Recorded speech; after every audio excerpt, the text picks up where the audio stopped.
बिस्मिल्लाहिर्रहमानिर्रहीम अस्सलाम वालेकुम। अल्लाह ताला के रहम करम से आज की वीडियो स्टार्ट करते हैं। आज हम आपकी मुलाकात करवाने जा रहे हैं राउश शहबाज साहब से, जिन्होंने माशाल्लाह 25 साल अंडे का कारोबार किया। उसके बाद वो कारोबार छोड़ के डेयरी फार्मिंग का कारोबार किया। आज इनसे आपके साथ इनका जो तजर्बा है वो शेयर करेंगे कि इन्होंने अंडे का कारोबार छोड़ के बफलो फार्मिंग क्यों स्टार्ट की, इसमें कौन सी मुश्किलात हैं, इसमें फ़ायदा कितना है और रोज़ाना की इनकी इनकम क्या है। तो आपसे रिक्वेस्ट करूंगा कि वीडियो को इख्तिताम तक देखिएगा, इंशाअल्लाह अज़्ज़वजल आपको फ़ायदा लाजमी होगा। तो चलिए आइए आज की वीडियो को स्टार्ट करते हैं और भाई का इंटरव्यू करते हैं। अस्सलाम वालेकुम। वालेकुम सलाम। सर की हाल है जनाब जी दा? अल्लाह शुक्र। जनाब दा नाम की है? रोशबाज यामीन। सर किस इलाके तुम हो? ਅਸੀਂ ਜ਼ਿਲ੍ਹਾ ਸਿਆਲਕੋਟ ਮੰਡੀ ਸਮੜਿਆ। ਸਰ ਤੁਸੀਂ ਕਿੰਨੇ ਅਰਸੇ ਤੋਂ ਜਾਨਵਰਾਂ ਦਾ ਕਾਰੋਬਾਰ ਕਰਦੇ ਹੋ ਪਏ? ਤਕਰੀਬਨ 2.5 ਤੋਂ 3 ਸਾਲ ਹੋ ਗਏ ਤਕਰੀਬਨ ਕਰਦੇ ਆ। ਮਾਸ਼ਾਅੱਲਾ। ਇਸ ਤੋਂ ਪਹਿਲੇ ਤੁਹਾਡਾ ਕੀ ਕਾਰੋਬਾਰ ਸੀ? ਇਸ ਤੋਂ ਪਹਿਲਾਂ ਮੇਰਾ ਹੋਲਸੇਲ ਸੀ ਅੰਡੇ ਦਾ ਬਿਜ਼ਨਸ, ਪੂਰੇ ਇਲਾਕੇ ਨੂੰ ਸਪਲਾਈ ਦੇ ਜੀ। ਅੱਛਾ अच्छा सर, ऐसी ਤਕਰੀਬਨ 20-25 ਸਾਲ ਮੈਂ ਤਕਰੀਬਨ। ਤੁਸੀਂ 20-25 ਸਾਲ ਉਹ ਕੰਮ ਕਰਨ ਤੋਂ ਬਾਅਦ ਉਹ ਕੰਮ ਨੂੰ ਛੱਡ ਕੇ ਤੁਸੀਂ ਮੱਝਾਂ ਦੇ ਕਾਰੋਬਾਰ ਵਿੱਚ ਆ ਗਏ ਹੋ। ਤੁਸੀਂ ਕੀ ਸਮਝਦੇ ਹੋ, ਉਹ ਕੰਮ ਬਿਹਤਰ ਸੀ ਜਾਂ ਇਹ ਕੰਮ ਬਿਹਤਰ ਹੈ? ਮੇਰੇ ਹਿਸਾਬ ਨਾਲ ਇਹ ਬਿਹਤਰ ਹੈ। ਉਹ ਹੁੰਦਾ ਸੀ ਸੀਜ਼ਨ ਵਾਈ 6 ਮਹੀਨੇ ਹੋ ਗਿਆ, 6 ਮਹੀਨੇ ਨਾ ਹੋਇਆ ਕਿਉਂ ਸੇਲ ਅੰਡੇ ਦੀ ਸੇਲ ਹੁੰਦੀ ਹਮੇਸ਼ਾ ਸਿਆਲ ਵਿੱਚ, ਤੇ ਗਰਮੀ ਚ ਇਹਦਾ ਕੰਮ ਨਹੀਂ ਹੁੰਦਾ ਤੇ ਫਿਰ ਇੰਤਜ਼ਾਰ ਕਰੀਦਾ ਸੀ। ਇਹ ਮਾਸ਼ਾਅੱਲਾ 12 ਮਹੀਨੇ ਸਵੇਰੇ ਵੀ ਕੰਮ ਰਾਤੀ ਵੀ ਕੰਮ, ਦੋਵੇਂ ਟਾਈਮ ਅੱਲਾ ਪਾਕ ਦੇ ਵਿੱਚ ਰਿਜ਼ਕ ਦਿੰਦਾ। ਮਾਸ਼ਾਅੱਲਾ, ਯਾਨੀ ਕਿ ਤੁਹਾਨੂੰ ਕੰਮ ਬਿਹਤਰ ਲੱਗਿਆ ਤੇ ਨਾ ਇਹਦੇ ਚ ਕੰਮ ਹੈ ਹੱਕ ਲਾਲ ਦਾ, ਨਾ ਦੁੱਧ ਚ ਪਾਣੀ ਪਾਣਾ, ਨਾ ਝੂਠ ਬੋਲਣਾ, ਜੋ ਸ਼ਾਇਦ ਸਾਹਮਣੇ ਹੋਣੀ ਹੈ। ਜ਼ਬਰਦਸਤ। ਤੇ ਇੱਥੇ ਇਨਸ਼ਾਅੱਲਾ ਸਾਡੇ ਆਲਰੇਡੀ ਜਿਹੜਾ ਨਾ ਸਾਡੇ ਦੁੱਧ ਡੇਰੇ ਤੇ ਨਿਕਲ ਜਾਂਦਾ ਤਕਰੀਬਨ ਸਾਰਾ। ਠੀਕ ਹੈ ਮਾਸ਼ਾਅੱਲਾ। ਤੇ ਸਰ ਤੁਹਾਡੇ ਫਾਰਮ ਤੇ ਇਸ ਟਾਈਮ ਟੋਟਲ ਕਿੰਨੇ ਜਾਨਵਰ ਨੇ? ਇਸ ਟਾਈਮ ਹੈ ਕੋਈ 20-21 ਜਾਨਵਰ ਨੇ ਤਕਰੀਬਨ। ਤੇ ਤੁਸੀਂ ਇਹ ਜਿਹੜੀ 20 ਕੀ ਜਾਨਵਰ ਖਰੀਦੇ ਨੇ, ਇਹਨਾਂ ਦੀ ਖਰੀਦਦਾਰੀ ਦੇ ਮੁਤਲਕ ਦੱਸੋ। ਤੁਸੀਂ ਇੱਕ ਦਫਾ ਖਰੀਦੇ ਨੇ ਜਾਂ ਸਟੈਪ ਬਾय ਸਟੈਪ ਲਏ ਨੇ ਜਾਨਵਰ? ਮੈਂ ਤਕਰੀਬਨ 2 ਮੰਥ ਚ ਖਰੀਦੇ ਨੇ ਆ। ਅੱਛਾ, ਤੁਸੀਂ ਇਹ ਦੱਸੋ ਜਿਹੜੀਆਂ ਮੱਝਾਂ ਨੇ ਕਿਹੜੀ ਨਸਲ ਦੀਆਂ ਨੇ, ਤੇ ਜਦੋਂ ਤੁਸੀਂ ਮੱਝਾਂ ਖਰੀਦਦੇ ਹੋ ਉਹਨਾਂ ਦੀ ਕਿਹੜੀ ਕਿਹੜੀ ਖੂਬੀ ਨੂੰ ਵੇਖ ਕੇ ਤੇ ਮੱਝ ਲੈਂਦੇ ਹੋ? ਮੱਝ ਜ਼ਿਆਦਾ ਜੇ ਖੂਬਸੂਰਤੀ ਲਈ ਵੇਖੀ ਦੀ ਹੈ, ਮੱਝ ਦੀ ਗੋਲ ਸਿੰਗ ਹੋਣ, ਲੰਬੀ ਪੁੱਛੜ ਹੋਵੇ, ਵਾਨਾ ਮਾਸ਼ਾਅੱਲਾ ਸਾਰੇ ਥਾਂ ਆਪਣੀ ਜਗ੍ਹਾ ਤੇ ਹੋਣ, ਇਸ ਵਾਸਤੇ ਖੂਬਸੂਰਤੀ ਜ਼ਿਆਦਾ ਤੇ ਦੁੱਧ ਤੇ ਜ਼ਿਆਦਾ ਮੱਝਾਂ 3-4 ਸੂਏ ਜਾ ਕੇ ਦਿੰਦੀਆਂ ਨੇ। ਅੱਛਾ। ਤੇ ਰੇਟ ਵਾਈਜ਼ ਵੇਖੀਏ ਤੇ ਪਹਿਲਾਂ ਤੇ ਦੂਸਰੇ ਜ਼ਿਆਦਾ ਬਿਹਤਰ ਹੁੰਦੀਆਂ ਨੇ। सर ਕਿਹੜੀ ਸਾਈਡ ਤੋਂ ਜਾ ਕੇ ਖਰੀਦੇ ਮੱਝਾਂ? ਮੈਂ ਜ਼ਿਆਦਾ ਖਰੀਦੇ ਨੇ ਉਹ ਕਾੜੇ ਮੰਡੀ ਚੋਂ ਜਾਂ ਪਾਕ ਪਤਨ। ਲਈਆਂ ਮੰਡੀ ਚੋਂ ਹੀ ਨੇ? ਨਹੀਂ, ਕੋਈ ਉਹ ਪਾਕ ਪਤਨ ਘਰੋਂ ਖਰੀਦੀਆਂ ਹਨ ਅੱਛਾ। ਡੇਰਿਆਂ ਤੋਂ, ਤੇ ਮੰਡੀ ਚ ਲਈਆਂ ਹਨ ਕਾੜੇ ਆ ਕੇ। ਤੇ ਤੁਹਾਡਾ ਕਿਹੜਾ ਆਈਡੀਆ ਬਿਹਤਰ ਹੈ, ਮੰਡੀ ਚ ਬਿਹਤਰ ਹੈ ਜਾਂ ਘਰਾਂ ਚ ਜਾ ਕੇ ਲੈਣਾ ਬਿਹਤਰ ਹੈ? ਮੇਰੇ ਤਾਂ ਜ਼ਿਆਦਾ ਬਿਹਤਰ ਆਈ, ਮੈਨੂੰ ਲੱਗਿਆ ਕਿ ਮੰਡੀ ਜ਼ਿਆਦਾ ਬਿਹਤਰ ਹੈ। ਅੱਛਾ ਜਿਹੜੀ ਅੱਛੀ ਮੰਡੀਆਂ ਚੀਚਾ ਬਤਰੀ ਦੀ ਹੋ ਗਈ, ਉਹ ਕਾੜੇ ਦੀ ਹੋਏਗੀ। ਜੀ ਜੀ। ਉੱਥੇ ਡੰਗਰ ਨੂੰ ਹਵਾ ਆਪਣਾ ਡੱਕਾ ਨਹੀਂ ਲਾਉਂਦੇ। ਅੱਛਾ ਅੱਛਾ। ਬਿਹਤਰੀਨ ਜਿਹੜੇ ਆ ਨਾ ਆਪਣੀ ਮਰਜ਼ੀ ਨਾਲ ਚੈੱਕ ਕਰ ਲੈਂਦਾ ਬੰਦਾ, ਇੱਕ ਟਾਈਮ 2 ਟਾਈਮ ਚੋ ਕੇ ਬੰਦਾ ਲੈ ਸਕਦਾ। ਠੀਕ ਹੈ। ਤੇ ਤੁਹਾਡੇ ਕੋਲ ਇਸ ਟਾਈਮ ਜਿਹੜੀਆਂ ਮੱਝਾਂ ਨੇ ਕਿਹੜੀ ਕਿਹੜੀ ਨਸਲ ਦੀਆਂ ਨੇ? ਸਾਡੇ ਕੋਲ ਆਪਣਾ ਜ਼ਿਆਦਾ ਤੇ ਆਪਣਾ ਕਰਾਸ ਹੀ ਨੇ ਨਾ, ਨੀਲੀ ਦਾ ਤੇ ਦੂਸਰੀ ਅੰਦਰ ਰਾਵੀ ਦਾ, ਅੱਛਾ। ਤੇ ਦੋਵੇਂ ਨਸਲ ਦੇ ਮਾਸ਼ਾਅੱਲਾ। ਅੱਛਾ, ਨੀਲੀ ਰਾਵੀ ਜ਼ਿਆਦਾਤਰ। ਠੀਕ ਹੈ। ਤੇ ਸਰ ਤੁਸੀਂ 20-21 ਜਾਨਵਰਾਂ ਵਾਸਤੇ ਕਿੰਨੇ ਕਿੱਲੇ ਪੱਠੇ ਕਾਸ਼ਤ ਕੀਤੇ ਨੇ? ਮੇਰੇ ਕੋਲ ਇਸ ਟਾਈਮ ਤਕਰੀਬਨ 3 ਕਿੱਲੇ ਪਿਆਲੀ ਹੈ। ਇਹ ਜ਼ਮੀਨ ਆਪਣੀ ਹੈ ਕਿ? ਮੈਂ ਜਿਹੜਾ ਨਾ ਪੱਠੇ ਨੂੰ ਮੇਤ ਨਹੀਂ ਦਿੰਦਾ ਇਤਨਾ। ਅੱਛਾ। ਮੈਂ ਜ਼ਿਆਦਾ ਦਿੰਦਾ ਵੰਡੇ ਨੂੰ। ਜੀ ਜੀ।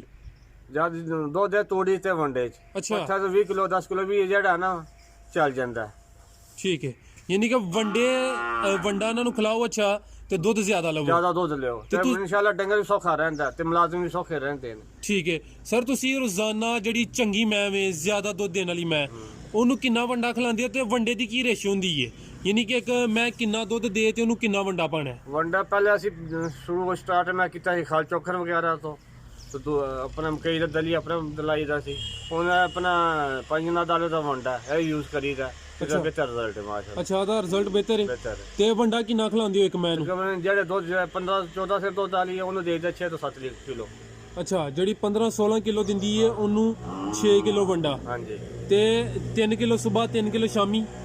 3 ਕਿਲੋ ਸ਼ਾਮੀ। ਠੀਕ ਹੈ, ਯਾਨੀ ਤੁਸੀਂ ਵੰਡਾ ਜ਼ਿਆਦਾ ਖਿਲਾਉਂਦੇ ਹੋ। ਵੰਡਾ ਜ਼ਿਆਦਾ ਤੇ ਖਿਲਾਉਂਦੇ। ਜਿਹੜਾ ਸਬਜ਼ ਚਾਰਾ ਤੇ ਤੂੜੀ ਹੈ ਉਹ ਰੋਜ਼ਾਨਾ ਦੀ ਇੱਕ ਮੈਂ ਨੂੰ ਕਿੰਨੀ ਖਿਲਾਉਂਦੇ ਹੋ? ਤੂੜੀ ਤਕਰੀਬਨ ਐਵਰੇਜ ਨਾਲ ਮੱਝ ਖਾ ਜਾਂਦੀ ਹੈ 5 ਤੋਂ 6 ਕਿਲੋ ਤੱਕ ਵੰਡੇ ਦੇ ਨਾਲ। ਤੂੜੀ ਤੂੜੀ ਤੇ ਸਬਜ਼ ਚਾਰਾ ਕਿੰਨਾ? ਸਬਾ ਚਾਰਾ ਤਾਂ 20 ਕਿਲੋ ਤੱਕ ਤਕਰੀਬਨ। ਸਬਜ਼ ਚਾਰਾ ਤੁਸੀਂ ਉਹ ਜਿਹੜੀ ਜ਼ਮੀਨ ਦਾ ਜ਼ਿਕਰ ਕੀਤਾ 3 ਕਿੱਲੇ ਕਾਸ਼ਤ ਕੀਤਾ ਹੈ, ਉਹ ਜ਼ਮੀਨ ਠੇਕੇ ਤੇ ਲਈ ਹੈ ਜਾਂ ਕੀ 2 ਸਿਸਟਮ? ਕਿੱਲੇ ਠੇਕੇ ਤੇ ਲਈ ਹੈ, ਜੇ 1 ਕਿੱਲੇ ਮੇਰਾ ਆਪਣਾ ਹੈ। ਠੀਕ ਹੈ। ਅੱਛਾ ਸਰ, ਇੱਕ ਬੜਾ ਅਹਿਮ ਸਵਾਲ ਹੈ, ਤੁਹਾਡੇ ਯਾਨੀ ਕਿ ਪੱਠੇ ਵੀ ਤਕਰੀਬਨ ਮੁੱਲ ਦੇ ਹੀ ਹੋਏ, ਜਿਹੜੀ ਠੇਕੇ ਤੇ ਜ਼ਮੀਨ ਹੈ, ਵੰਡਾ ਵੀ ਤੁਹਾਡਾ ਬਾਜ਼ਾਰੋਂ ਵੇ ਜੀ। ਇੱਕ ਜਿਹੜੀ ਮੈਂ ਵੇ ਉਹਦੇ ਤੇ ਕਿੰਨਾ ਖਰਚਾ ਆਈ ਜਾਂਦਾ ਹੈ? ਤਕਰੀਬਨ 450 ਤੋਂ ਪੌਣੇ 500 ਤੱਕ ਖਰਚਾ ਆ ਜਾਂਦਾ ਹੈ ਅਗਰ ਵੰਡਾ ਇਸਤੇਮਾਲ ਕਰਕੇ। ਇਸਤੇਮਾਲ ਕਰਕੇ ਮਜ਼ਦੂਰੀ ਵੀ ਸ਼ਾਮਲ ਹੈ ਵਿੱਚ? ਸਾਰਾ ਕੁਝ ਮਜ਼ਦੂਰੀ ਖਰਚੇ, ਬਿਜਲੀ ਦੇ ਬਿੱਲ ਸ਼ਿਲ ਪਾ ਕੇ ਸਾਰੇ ਖਰਚੇ ਪਾ ਕੇ 450 ਪੌਣੇ 500 ਮੱਝ ਆ ਜਾਂਦੀ ਹੈ। ਠੀਕ ਹੈ। ਤੇ ਜਿਹੜੀ ਮੱਝ 4.5 ਪੌਣੇ 500 ਖਾਂਦੀ ਏ, ਉਹ ਮਾਲਕ ਨੂੰ ਕੀ ਬਚਤ ਦਿੰਦੀ ਹੈ? ਦੁੱਧ ਐਵਰੇਜ 5-6 ਮਹੀਨੇ ਤੇ ਲਗਾਤਾਰ ਦੁੱਧ ਮੱਝ ਦਿੰਦੀ ਹੈ ਮਾਸ਼ਾਅੱਲਾ। ਉਸ ਟਾਈਮ ਤੇ ਮੱਝ ਜਿਹੜੀ ਹੈ ਚੰਗੇ ਦੁੱਧ ਦੇਣ ਵਾਲੀ ਹੈ 700-800 ਰੁਪਏ ਛੱਡ ਦਿੰਦੀ ਹੈ। ਠੀਕ ਹੈ। ਅੱਛਾ, ਜਿਹੜੀ ਮੱਝ 5-6 ਮਹੀਨੇ ਸਿੱਧਾ ਤੇ ਕਹਿੰਦੇ ਐਵਰੇਜ ਠੀਕ ਹੈ, ਉਸ ਤੋਂ ਬਾਅਦ ਦੁੱਧ ਘਟਾਈ ਜਾਂਦੀ ਜਾਂ ਕਿ ਬਿਲਕੁਲ ਹੀ ਖਤਮ ਕਰ ਦੁੱਧ ਘਟਾ ਜਾਂਦੀ ਹੈ, ਥੱਲੇ ਆ ਜਾਂਦੀ 10 ਤੇ 9 ਤੇ 8 ਤੱਕ ਆ ਜਾਂਦੀ ਹੈ। ਠੀਕ ਹੈ। ਚੰਗੀ ਮੱਝ ਤੇ ਮੱਝ ਜਦੋਂ ਸੂਣ ਦੇ ਕਰੀਬ ਹੁੰਦੀ ਏ ਉਦੋਂ ਕਿੰਨੇ ਮਹੀਨੇ ਪਹਿਲੇ ਉਹਨੂੰ ਛੱਡ ਦਿੰਦੇ ਹੋ? ਜੇ ਵਾਂ ਜਲਦੀ ਲੱਗ ਜਾਏ ਫਿਰ ਤੇ ਤਿਆਰ ਕਰ ਲਈਦੀ ਆਪਣੇ ਕੋਲ ਹੀ। ਜੀ। ਪਿਛਲੀ ਵਾਰੀ ਮਾਸ਼ਾਅੱਲਾ 9 ਵਜੇ ਆਪਣੇ ਘਰ ਦੀ ਤਿਆਰ ਕੀਤੀ ਹੈ ਮਾਸ਼ਾਅੱਲਾ। ਐਦੀ ਵੀ ਸਾਰੀ ਇਨਸ਼ਾਅੱਲਾ ਨਵੇਂ ਦੁੱਧ ਹੋਈਆਂ ਨੇ। ਠੀਕ ਹੈ। ਤੇ ਬਾਕੀ ਜਿਹੜੇ ਨਹੀਂ ਉਹ ਫਿਰ ਸੇਲ ਕਰਕੇ ਦੂਸਰੀ ਪਾ ਲਈਦੀ ਹੈ। ਅੱਛਾ, ਜਿਹੜੀ ਵਨ ਨਹੀਂ ਲੱਗਦੀ ਉਹਨੂੰ ਸੇਲ ਕਰ ਦਿੰਦੇ ਹੋ? ਉਹ ਫਿਰ ਕੋਈ ਮਾਲਕ ਨੂੰ ਬਚਤ ਦੇ ਜਾਂਦੀ ਹੈ ਕਿ ਉਹ ਨੁਕਸਾਨ 'ਚ ਜਾਂਦੀ ਹੈ ਜਿਹੜੀ ਵਨ ਨਾ ਲੱਗੇ? ਵਨ ਨਾ ਲੱਗੇ ਨਹੀਂ, ਆਪਣੇ ਆਪ ਤਕਰੀਬਨ ਨੇੜੇ ਲਾ ਜਾਂਦੀ ਹੈ ਉਹ ਵੀ। ਉਹਨੇ ਲਗਾਤਾਰ ਨੇੜੇ ਕਮ ਸੇ ਕਮ ਸੇਲ ਤੇ ਕਰਨੀ ਜਾ ਕੇ 9-10 ਮਹੀਨੇ ਬਾਅਦ ਜੀ, ਤਾਂ ਪੈਸੇ ਨੇੜੇ ਲਾ ਜਾਂਦੀ ਹੈ। ਠੀਕ ਹੈ। ਅੱਛਾ ਸਰ, ਤੁਸੀਂ ਇਹ ਕਾਰੋਬਾਰ ਸ਼ੁਰੂ ਕੀਤਾ ਹੈ ਤੇ ਹਰ ਇਨਸਾਨ ਨੂੰ ਕਾਰੋਬਾਰ ਸ਼ੁਰੂ ਕਰਦੇ ਵਕਤ ਮੁਸ਼ਕਲਾਂ ਵੇਖਣੀਆਂ ਪੈਂਦੀਆਂ ਨੇ, ਤੁਹਾਨੂੰ ਕਿਹੜੀ ਮੁਸ਼ਕਲਾਂ ਦਾ ਇਸ ਕਾਰੋਬਾਰ ਦਾ ਸਾਹਮਣਾ ਕਰਨਾ ਪਿਆ? ਮੁਸ਼ਕਲਾਤ ਇਹਦੇ 'ਚ ਸਿਰਫ ਇੱਕ ਹੈ ਕਿ ਲੇਬਰ ਦੀ, ਬਾਕੀ ਕੋਈ ਮੁਸ਼ਕਲ ਨਹੀਂ। ਸਾਰੀ ਸ਼ਾਮ ਹਰ ਚੀਜ਼ ਮਿਲ ਜਾਂਦੀ ਹੈ ਇੱਥੇ। ਅੱਡੇ ਨਾ ਵੀ ਬੰਦਾ ਆਪਣੇ ਮੁੱਲ ਦੇ ਲਿਆ ਸਕਦਾ, ਅੱਡੇ ਤੇ ਪੱਠੇ ਲਿਆ ਸਕਦਾ, ਵੰਡਾ ਵੀ ਮੁੱਲ ਦਾ ਮਿਲਦਾ। ਲੇਬਰ ਦੀ ਪ੍ਰੋਬਲਮ ਹੈ ਸਿਰਫ, ਬਾਕੀ ਕੋਈ ਪ੍ਰੋਬਲਮ ਨਹੀਂ। ਲੇਬਰ ਦੀ ਪ੍ਰੋਬਲਮ ਮਾਸ਼ਾਅੱਲਾ ਸਭ ਤੋਂ ਬਿਹਤਰ ਕੰਮ ਹੈ। ਤੇ ਲੇਬਰ ਦੀ ਪ੍ਰੋਬਲਮ ਫਿਰ ਕੰਜ ਹੱਲ ਕੀਤਾ ਜਾ ਸਕਦਾ ਹੈ? ਲੇਬਰ ਦਾ ਇਸ ਤਰ੍ਹਾਂ ਹੀ ਹੈ ਕਿ ਅੱਲਾ ਜਾਨਵਰ ਜ਼ਿਆਦਾ ਵਧਾ ਲਓ, ਬੰਦੇ ਜਿਸ 2 ਨੇ ਉਸ 3 ਰੱਖ ਲਓ, ਉਹਨਾਂ ਨੂੰ ਅੱਲਾ ਪਾ ਖਰਚਾ ਕੱਢ ਦਿੰਦਾ ਵਿੱਚੋਂ। ਤੁਸੀਂ ਲੇਬਰਾਂ ਨੂੰ ਇਸ ਟਾਈਮ ਕੀ ਤਨਖਾਹ ਦੇ ਰਹੇ ਹੋ? ਮੈਂ ਤਕਰੀਬਨ 17-18 ਹਜ਼ਾਰ ਰੁਪਏ ਇੱਕ ਬੰਦੇ ਨੂੰ ਦੇ ਰਿਹਾ ਇਸ ਟਾਈਮ। 17-18 ਹਜ਼ਾਰ ਰੁਪਇਆ। ਇਹ ਤੁਸੀਂ 21 ਜਾਨਵਰ ਮਾਸ਼ਾਅੱਲਾ ਰੱਖੇ ਨੇ, 21 ਜਾਨਵਰਾਂ ਦੇ ਕਿੰਨੀ ਲੇਬਰ ਤੁਸੀਂ ਰੱਖੀ ਹੈ? 2 ਬੰਦੇ ਰੱਖੇ ਨੇ ਮੈਂ। ਅੱਛਾ ਸਰ, ਕੋਈ ਅਗਰ ਬੰਦਾ ਲੇਬਰ ਤੋਂ ਬਗੈਰ ਕਾਰੋਬਾਰ ਕਰਨਾ ਚਾਹੁੰਦਾ ਹੈ, ਤੁਹਾਡਾ ਕੀ ਖਿਆਲ ਉਹ ਕਰ ਸਕਦਾ ਹੈ? ਜੇ ਆਪੇ ਕਰ ਨੂੰ ਜਾਂਚ ਹੋਵੇ ਪੱਠੇ ਵੱਢਣ ਦੀ, ਧਾਰਾਂ ਚੋਣ ਦੀ, 5-7 ਮੱਝਾਂ ਦਾ ਇਸੀ ਕਰ ਲੈਂਦਾ ਆਦਮੀ। ਤੇ ਜ਼ਿਆਦਾ ਰੱਖੇ ਤਾਂ ਫਿਰ ਲੇਬਰ ਰੱਖਣੀ ਪੈਂਦੀ। ਕੁਝ ਲੋਕ ਹੁੰਦੇ ਨੇ ਉਹ ਸਾਈਲੇਜ ਦਾ ਇਸਤੇਮਾਲ ਕਰਵਾਉਂਦੇ ਨੇ, ਕਹਿੰਦੇ ਨੇ ਕਿ ਉਹ ਜਿਹੜਾ ਲੇਬਰ ਹੈ ਉਹ ਵੀ ਉਹਦੀ ਵੀ ਬਚਤ ਹੋ ਜਾਂਦੀ ਹੈ ਤੇ ਸਾਈਲੇਜ ਬਿਹਤਰ ਹੁੰਦਾ ਹੈ। ਤੁਹਾਡਾ ਕੋਈ ਤਜਰਬਾ ਰਿਹਾ ਸਾਈਲੇਜ ਦਾ? ਸਾਜ ਮੈਂ ਯੂਜ਼ ਕੀਤਾ ਹੈ, ਕੋਈ ਥੋੜੇ ਦਿਨ ਹੀ ਕੀਤਾ, ਬਲ ਮੈਨੂੰ ਅੱਛਾ ਨਹੀਂ ਲੱਗਿਆ ਨਾ। ਤੇ ਕੀ ਉਹਦੇ ਵਿੱਚ ਤੁਸੀਂ ਹਾਮੀ ਵੇਖੀ ਹੈ, ਕੀ ਵਜ੍ਹਾ ਬਣੀ? ਹਾਮੀ ਇਹ ਹੈ ਕਿ ਆਪਣਾ ਉਹਦੇ ਜਿਹੜਾ ਨਾ ਹਲਕਾ ਹਲਕਾ ਸਮੈਲ ਆਉਂਦੀ ਦੁੱਧ ਦੇ। ਅੱਛਾ। ਜਿਹੜੀ ਹੈ ਨਾ ਸੇਲ ਕਰੀਏ ਤਾਂ ਤਰਾਜ ਵੀ ਕਰਦੇ ਨੇ ਕਈ। ਅੱਛਾ, ਯਾਨੀ ਕਿ ਉਹ ਫਿਰ ਦੁੱਧ ਵਿੱਚ ਸਮੈਲ ਹੁੰਦੀ ਦੁੱਧ ਹੈ? ਪਤਲਾ ਗਾੜਾ ਨਹੀਂ ਜਾਂਦਾ, ਤੂੜੀ ਦੇ ਨਾਲ ਦੁੱਧ ਸੰਘਣਾ ਵੀ ਹੁੰਦਾ ਤੇ ਖੁਸ਼ਬੂ ਵੀ ਆਉਂਦੀ ਹੈ। ਠੀਕ ਹੈ। ਇਹ ਜਿਹੜਾ ਹੈ ਨਾ ਸੈਲਜ ਨਾਲ, ਇਹਦੇ ਨਾਲ ਗਾੜਾ ਨਹੀਂ ਹੁੰਦਾ ਦੁੱਧ। ਠੀਕ ਹੈ, ਬੜੀ ਅੱਛੀ ਗੱਲ ਦੱਸੀ ਹੈ ਸਰ। ਜਿਹੜੀ ਮੈਂ ਦੁੱਧ ਕਮ ਦਿੰਦੀ ਏ ਉਹਦਾ ਤੁਹਾਡੇ ਕੋਲ ਕੋਈ ਹੱਲ ਹੈ ਵੇ? ਉਹਨੂੰ ਕੀ ਖਵਾਇਆ ਜਾਏ, ਕੀ ਪਿਲਾਇਆ ਜਾਏ ਕਿ ਦੁੱਧ ਜ਼ਿਆਦਾ ਦੇ? ਉਹਨੂੰ ਸਿਰਫ ਉਹਦਾ ਜਿਹੜਾ ਦੇਸੀ ਇਲਾਜ ਚਾਹੀਦਾ, ਇਹਨੂੰ ਚੰਗਾ ਦਿੱਤਾ ਜਾ, ਆਪਣਾ ਸ਼ੱਕਰ ਵਗੈਰਾ ਠੰਡੀ ਛਾਂ ਦਿੱਤੀ ਜਾਣ, ਮਸਾਲੇ ਦਿੱਤੇ ਜਾਣ। ਅਸੀਂ ਹੁਣ ਕਈ ਮੱਝਾਂ ਤੇਲ ਤੇ ਦਰ ਮਿਰਚ ਦਿੰਦੇ ਆ, ਦੁੱਧ ਹਾਜ਼ਮੇ ਵਾਸਤੇ ਬਿਹਤਰ ਵੀ ਹੋ ਜਾਂਦਾ, ਦੁੱਧ ਦੀ ਆਵਾਜ਼ ਬਿਹਤਰ ਹੋ ਜਾਂਦੀ। ਇਹ ਜਿਹੜਾ ਤੁਸੀਂ ਤੇਲ ਤੇ ਨਾਲ ਦਾਦੜ ਮਿਰਚ, ਹਾਂਜੀ, ਉਹ ਦੇਖ ਥਾਂ ਜਿਹੜਾ ਪ੍ਰੋਬਲਮ ਆਉਂਦੀ ਥਾਂ ਜੀ ਉਹ ਨਹੀਂ ਹੁੰਦੀ। ਇਹ ਕਿੰਨੇ ਦਿਨ ਬਾਅਦ ਦਿੰਦੇ ਉਹਨਾਂ ਨੂੰ? ਇਹ ਤਕਰੀਬਨ ਦੇ ਦਿੰਦੇ 10 ਦਿਨ ਬਾਅਦ, 12 ਦਿਨ ਬਾਅਦ ਤਕਰੀਬਨ ਦੇ ਦਿੰਦੇ। ਅੱਛਾ ਸਰ, ਕੋਈ ਮਸਾਲਾ ਵੀ ਤਿਆਰ ਕੀਤਾ ਜੇ?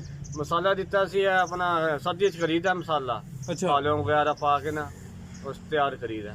ਹਾਂ, ਲਿਆਉਣ ਤੇ ਹੋਰ ਕਿਹੜੀਆਂ ਚੀਜ਼ਾਂ ਤੁਸੀਂ ਇਸਤੇਮਾਲ ਕਰਕੇ ਮਸਾਲਾ ਤਿਆਰ ਕਰਦੇ ਹੋ? ਉਹ ਭਾਈ ਛੋਟਾ ਉਹ ਤਿਆਰ ਕਰਦਾ ਜ਼ਿਆਦਾ। ਠੀਕ ਹੈ। ਵੈਸੇ ਮਸਾਲਾ ਜ਼ਿਆਦਾ ਸਰਦੀਆਂ 'ਚ ਖਿਲਾਉਂਦੇ ਹੋ? ਸਰਦੀਆਂ ਜ਼ਿਆਦਾ। ਗਰਮੀਆਂ 'ਚ ਨਹੀਂ ਖਿਲਾਉਂਦੇ? ਨਹੀਂ, ਗਰਮੀ ਸਿਰਫ ਤੇਲ ਦੇਈਦਾ। ਇਹ ਸਰੋਂ ਦਾ? ਸਰੋਂ ਦਾ ਤੇ ਜ਼ਿਆਦਾ ਗੱਬਨ ਹੋ ਜਾਂਦੀ ਹੈ, ਗਾਵਾਂ ਗੱਬਨ ਹੋ ਜਾਣ ਡਾਲ ਦਾ ਘਿਓ ਦੇਈਦਾ।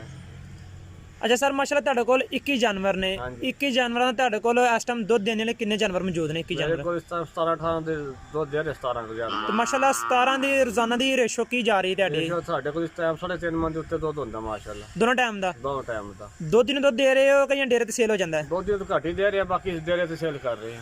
ਡੇਰੇ ਤੇ ਕੀ ਰੇਟ ਦੇ ਰਹੇ ਹੋ ਤੇ ਦੁੱਧ ਨੂੰ ਕੀ ਰੇਟ ਦੇ ਰਹੇ ਹੋ? ਦੁੱਧ ਦੀ ਤਾਂ ਦੇ ਰਹੇ ਆ ਅਸੀਂ 85 ਰੁਪਏ, ਘਰ ਵਾਲੇ ਹੁੰਦੇ ਆ 110 ਰੁਪਏ। 110 ਰੁਪਏ। ਦੁੱਧ ਦੀ ਤਾਂ ਬਸ ਬੁਰਾ ਨਾਮ ਦੇਈਦਾ ਸਿਰਫ। ਜ਼ਿਆਦਾ ਜ਼ਾਫੀ ਹੋ ਤੁਹਾਨੂੰ ਦੇ ਦੇ ਅਦਰਵਾਈਜ਼ ਤੇ ਲੋਕੀ ਲੈ ਜਾਂਦੇ ਨੇ। ਅੱਛਾ ਸਰ, ਇਹਨਾਂ ਦੀ ਬਿਮਾਰੀਆਂ ਦੀ ਗੱਲ ਕਰ ਲੈ ਬੰਦਾ, ਤੇ ਤੁਹਾਡਾ ਕੀ ਖਿਆਲ ਹੈ, ਸਰਦੀਆਂ ਦੀ ਬਿਮਾਰੀਆਂ ਜ਼ਿਆਦਾ ਆਉਂਦੀਆਂ ਨੇ ਇਹਨਾਂ ਨੂੰ ਕਿ ਗਰਮੀਆਂ ਜ਼ਿਆਦਾ ਆਉਂਦੀਆਂ ਨੇ? ਗਰਮੀ ਜ਼ਿਆਦਾ ਆਉਂਦੀ ਹੈ। ਕਿਹੜੀ ਬਿਮਾਰੀ ਨਾਲ ਗਰਮੀ ਦਾ? ਜ਼ਿਆਦਾ ਆਉਂਦੀ, ਮੋਖਰ ਦੀ, ਗਲਘੋਟੂ ਦੀ, ਤੇ ਇਹਨਾਂ ਦੀ ਵੈਕਸੀਨ ਕਰਾ ਲਈ ਦੀ। ਕਿੰਨੀ ਦੇਰ ਬਾਅਦ ਵੈਕਸੀਨੇਸ਼ਨ ਕਰਾਉਂਦੇ ਹੋ ਇਹਨਾਂ ਦੀ? ਤਕਰੀਬਨ ਜਦੋਂ ਲਿਆਈ ਦੀ ਆ ਨਾ ਉਦੋਂ ਕਰਾ ਲਈ ਦੀ ਵੈਕਸੀਨ। ਕਰਾਈ ਨਹੀਂ ਵੈਸੇ, ਡਿਵਰਮਿੰਗ ਕਰਾ ਲਈ ਦੀ ਸਾਲ ਚ ਇੱਕ ਦਫਾ। ਡਿਵਰਮਿੰਗ ਸਾਲ 'ਚ ਇੱਕ ਦਫਾ? ਅੱਛਾ, ਕਿਹੜੀ ਇਹਨਾਂ ਨੂੰ ਦਵਾਈ ਪਿਲਾਉਂਦੇ ਹੋ? ਨੀਲਜ਼ੈਨ ਵਗੈਰਾ ਦੀ ਪਿਲਾਈ ਦੀ। ਨੇਲਜ਼ੈਨ। ਹਾਂਜੀ। ਅੱਛਾ, ਉਹਦੀ ਰੇਸ਼ੋ ਵੱਡੇ ਜਾਨਵਰ ਵਾਸਤੇ ਕੀ ਹੁੰਦੀ ਹੈ ਤੇ ਛੋਟੇ ਜਾਨਵਰ ਵਾਸਤੇ ਕੀ ਰੱਖਦੇ ਹੋ ਤੁਸੀਂ?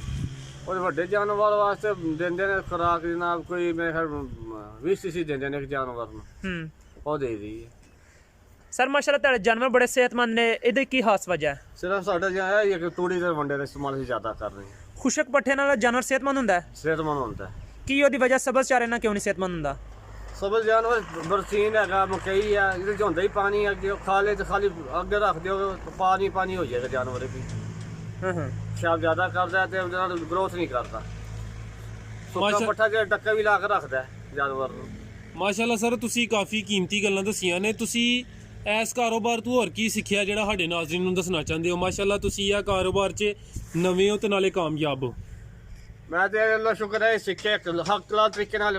ਪਹਿਲੇ ਨੰਬਰ 'ਤੇ ਬੇਈਮਾਨੀ ਕੋਈ ਨਹੀਂ, ਬੰਦਾ ਕਰਨਾ ਚਾਹੇ ਤਾਂ ਹਰ ਕੰਮ 'ਚ ਬੇਈਮਾਨੀ ਹੈ, ਨਾ ਕਰਨਾ ਚਾਹੇ ਦੋ ਅੱਲਾ ਸ਼ੁਕਰ ਹੈ ਅਸੀਂ ਕਤਰਾ ਪਾਣੀ ਨਹੀਂ ਪਾ ਕੇ ਦਿੰਦੇ ਕਿਸੇ ਨੂੰ, ਇੱਥੇ ਲੋਕ ਆ ਕੇ ਲੈ ਜਾਂਦੇ ਨੇ। ਤੇ ਦੂਸਰੀ ਗੱਲ ਹੈ ਤੇ ਸਵੇਰੇ ਆਓ ਨਮਾਜ਼ ਪੜ੍ਹ ਕੇ ਆਪਣੇ ਡੇਰੇ ਤੇ ਆਓ, ਸ਼ਾਮੀ ਆ ਕੇ ਬਹਿ ਜਾਓ, ਪੁੱਛਣ ਵਾਲਾ ਕੋਈ ਨਹੀਂ ਕਿ ਉਹ ਕਿਸ ਟਾਈਮ ਆਉਣਾ ਕਿਸ ਟਾਈਮ ਨਹੀਂ ਆਉਣਾ। ਸਾਰੇ ਨੌਕਰੀ ਤੇ ਇਹ ਚੰਗਾ ਕਾਰੋਬਾਰ ਹੈ।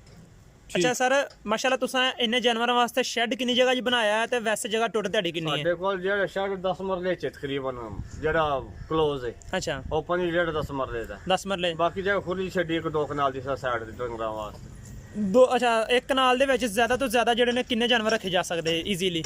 30 ਜਾਨਵਰ ਰੱਖੇ ਜਾ ਸਕਦੇ ਨੇ। 30 ਤੋਂ 32 ਜਾਨਵਰ। ਅੱਛਾ ਸਰ, ਤੁਸੀਂ ਦੁੱਧ ਦੇ ਕਾਰੋਬਾਰ ਦੇ ਨਾਲ ਵਪਾਰ ਦਾ ਕੰਮ ਵੀ ਕਰਦੇ ਹੋ? ਹਾਂਜੀ, ਪਾੜਾ ਵੀ ਕਰੀਦਾ, ਇਆਂ ਮੱਝਾਂ ਲਿੰਦੇ ਦਿੰਦੇ ਵੀ ਹੋ? ਲਈਦਾ ਹੈ। ਜਿਹੜੇ ਦੋਸਤ ਵੀਡੀਓ ਵੇਖਦੇ ਨੇ ਪਏ, ਅਗਰ ਉਹ ਮੱਝ ਖਰੀਦਣਾ ਚਾਹੁੰਦੇ ਨੇ, ਅੱਛੀ ਮੱਝ, ਤੁਹਾਡੇ ਕੋਲੋਂ ਮੱਝ ਮਿਲ ਸਕਦੀ ਹੈ ਜਾਂ ਲੈ ਕੇ ਦੇ ਸਕਦੇ ਹੋ? ਮਿਲ ਸਕਦੀ, ਡੇਰੇ ਤੋਂ ਦੇਵਾਂਗੇ ਇਨਸ਼ਾਅੱਲਾ। ਇਹ ਤੁਸੀਂ ਆਪਣਾ ਮੋਬਾਈਲ ਨੰਬਰ ਬੋਲ ਦਿਓ, ਮੈਂ ਸਕਰੀਨ ਤੇ ਵੀ ਦੇ ਦਾਂਗਾ। ਮੋਬਾਈਲ ਨੰਬਰ ਹੈ 0333 86 33 870। ਠੀਕ ਹੈ। ਅੱਛਾ ਸਰ, ਕੋਈ ਐਸੀ ਗੱਲ ਜਿਹੜੀ ਰਹਿ ਗਈ ਹੋਏ, ਸਾਡੇ ਨਵੇਂ ਜਿਹੜੇ ਦੋਸਤ ਨੇ ਉਹ ਵੀਡੀਓ ਵੇਖਦੇ ਨੇ, ਕਾਰੋਬਾਰ ਕਰਨਾ ਚਾਹੁੰਦੇ ਨੇ ਤਾਂ ਉਹ ਕਾਰੋਬਾਰ ਸਟਾਰਟ ਕਰਨ, ਤੁਹਾਡਾ ਕੀ ਖਿਆਲ, ਉਹਨਾਂ ਕੋਲ ਮੁਖਲਸ ਮਸ਼ਵਰਾ ਦੇ ਦਿਓ ਕਿੰਜੋ ਕਾਰੋਬਾਰ ਸਟਾਰਟ ਕਰਨ? ਮੁਖਲਸ ਮਸ਼ਵਰਾ ਤਾਂ ਇਹ ਹੀ ਹੈ ਕਿ ਅਗਰ ਇਸ ਨੂੰ ਕੰਮ ਨੂੰ ਕਰਨਾ ਹੈ ਤੇ ਕੰਮ ਜਿਹੜੇ ਨਵੇਂ ਕਰ ਰਹੇ ਨੇ ਕੰਮ ਅੱਜ ਕਮ 7-8 ਮੱਝਾਂ ਤੋਂ ਸ਼ੁਰੂ ਕਰੇ, 1-2 ਮੱਝ ਦਾ ਕੋਈ ਕਾਰੋਬਾਰ ਨਹੀਂ, ਉਹਦੇ ਮੇਰਾ ਖਰਚਾ ਵੀ ਪੂਰਾ ਨਹੀਂ ਕਰਦੀ। ਤੇ ਜਿੰਨਾ ਬਿਹਤਰ, ਜਿੰਨੀ ਬਿਹਤਰ ਇਨਵੈਸਟਮੈਂਟ ਕਰੋਗੇ ਉतना ਬਿਹਤਰ ਰਿਜ਼ਲਟ ਦੇਗੀ। ਜੀ ਸਰ, ਬਹੁਤ ਸ਼ੁਕਰੀਆ, ਮਾਸ਼ਾਅੱਲਾ ਬਹੁਤ ਕੀਮਤੀ ਤੁਹਾਨੂੰ ਗੱਲਾਂ ਦੱਸੀਆਂ ਨੇ। ਅੱਲਾ ਹਾਫਿਜ਼।